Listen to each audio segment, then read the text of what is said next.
Okay, Sig Sauer Guy here. This is going to be a review slash install video of the Apex trigger kit. I'm going to compare it to the Sig factory flat trigger, and then I'll do a couple different combinations that people are generally interested.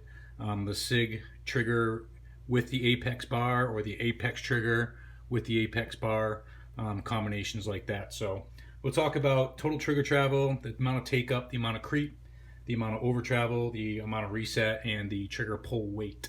So with that, let's get started. Okay, when you go to Apex's website, there's a bunch of different ways you can buy their triggers. You can buy just the trigger shoe itself. You can get the flat or the curved version. You can get it in a kit, which also comes with a trigger bar, an over travel stop tube, and a little spring that goes on that same pin. Or you can buy the kit without the trigger shoe if you have a trigger shoe that you prefer. So what I have here currently is the Sig version 2. This is the trigger that started coming out with the X Compact. It's been skeletonized by small gun parts. But we're going to take this out, and we have the factory trigger bar in here, and we'll swap it out with the Apex. I'm going to show you how to do that.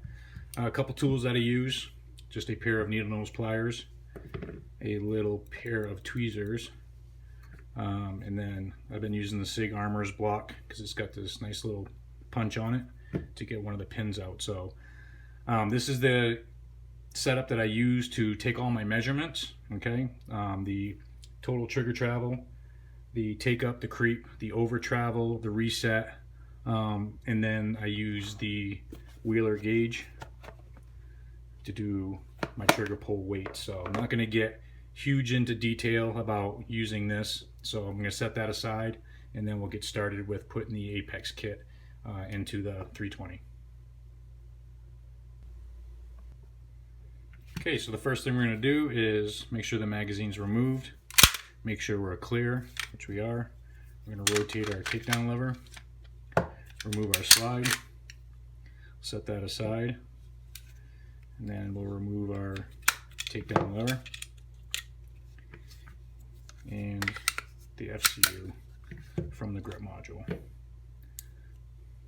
So as you can see, factory trigger bar. This is the X Compact, if you want to call it that, the version 2 flat trigger from Sig, just skeletonized. So we're going to remove that, and the way that I remove this is I basically lift up on the trigger bar here in the back and pull it out and around out of the sear housing, and as you can see, it already fell apart. Basically all this just falls apart there. Then we'll rotate it around and take our spring off of our fire control unit body through this hole.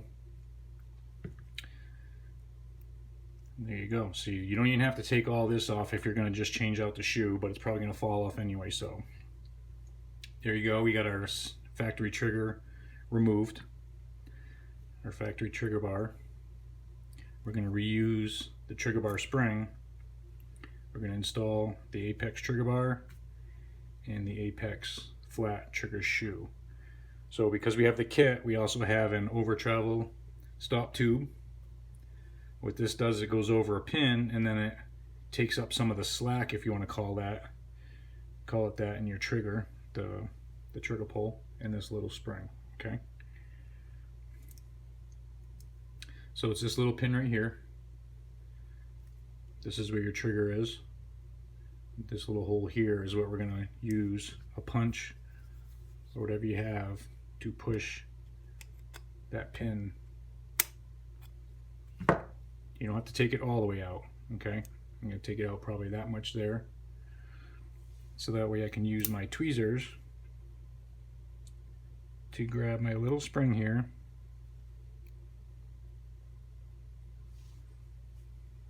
just like that.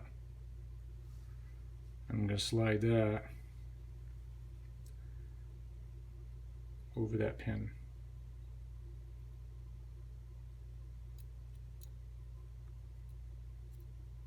And if you want, you can close up this pin a little bit just to hold it.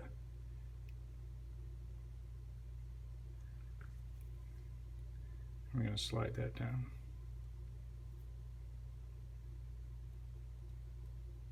just like that. Okay. And then what we're going to do is I'm going to use my bigger needle nose pliers and put the tube in it, just like that. And then what I'm going to do is open up that pin a little bit.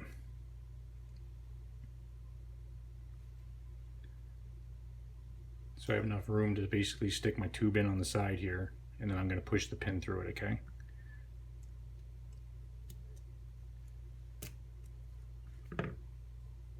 Just like that. So as you can see, I have my tube here, the tube here, and the little spring there, and the pin is pushed all the way back in. Okay. So now all we need to do is get our trigger bar, apex trigger bar. So this is shaped a little bit different. It's all about the mechanics for the way the trigger pull is, the different characteristics of it. So this changes those characteristics, makes it a shorter trigger pull, and stuff like that. So we'll put our trigger bar spring back through the hole on our trigger bar, and then we will loop our trigger bar spring through the back side of the chassis like that. And then I just rotate it up around. Basically, the little leg here of the trigger bar is behind the sear block, the sear housing. And you can see it's laying flat against my chassis here. And I'm just gonna put my trigger in like that, fish it around so the hole in the trigger bar, the pin from the trigger shoe is inside that hole. And then I'll push it with my finger here in the front as I rotate the back out and around and drop it inside the sear housing, just like that. Very simple. I used to struggle with that little trigger bar spring, bend them, break them, all kinds of stuff. Pain in the butt. I've taken these things apart a million times, and ever since I've done it that way, it's been a pleasure actually. So there you go. It's all put back together. We'll install it in our grip module.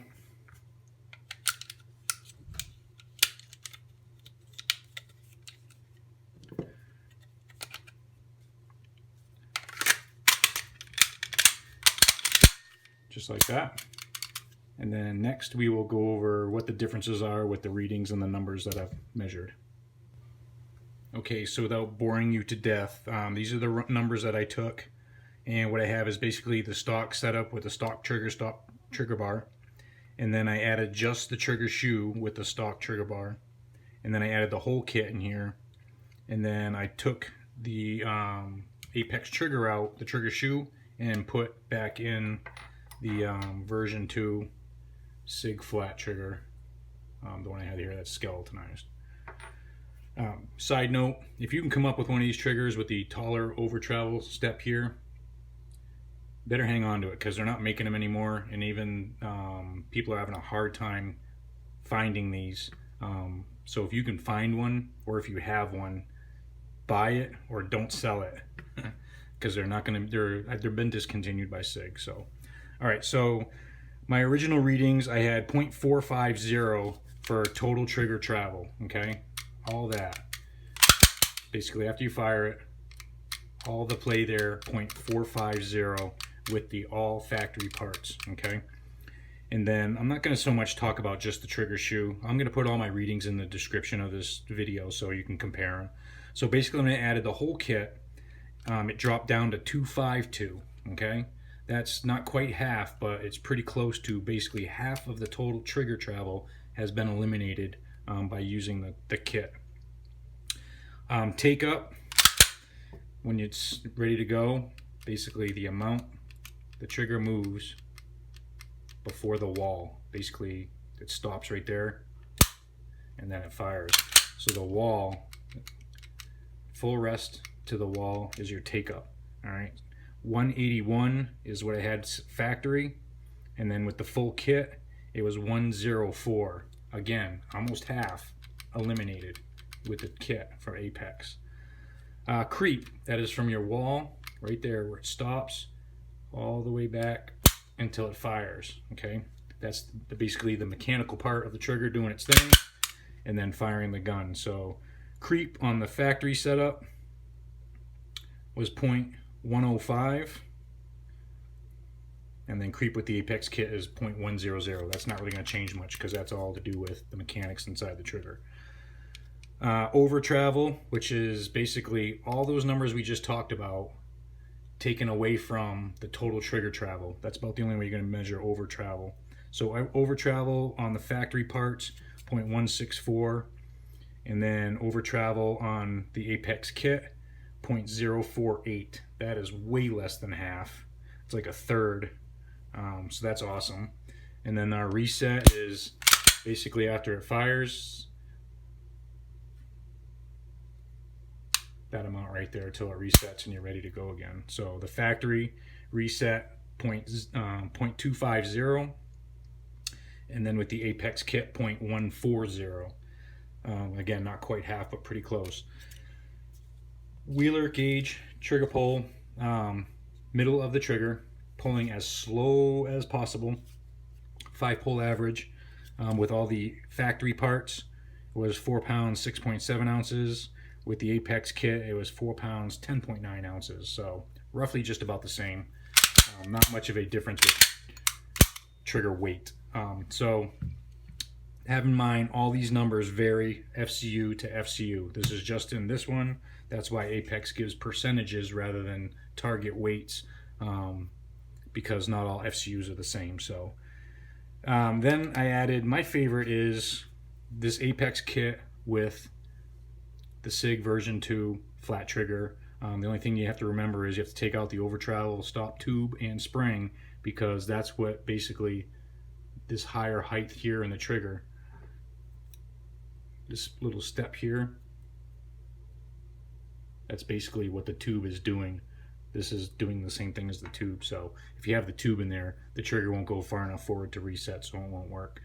So with this in there, the readings are a little bit more than the Apex kit, but nowhere near with the factory trigger. And I like the look of this better, and I like the feel of this. Great trigger. So there you have it, the Apex kit. Very easy to install, very awesome the final results that you get. It's been one of my favorites for a very long time. So I hope this video has helped. I hope it's useful. I plan on doing videos for all the other trigger kits in the same format as well. So keep your eyes open for those. So thank you for watching.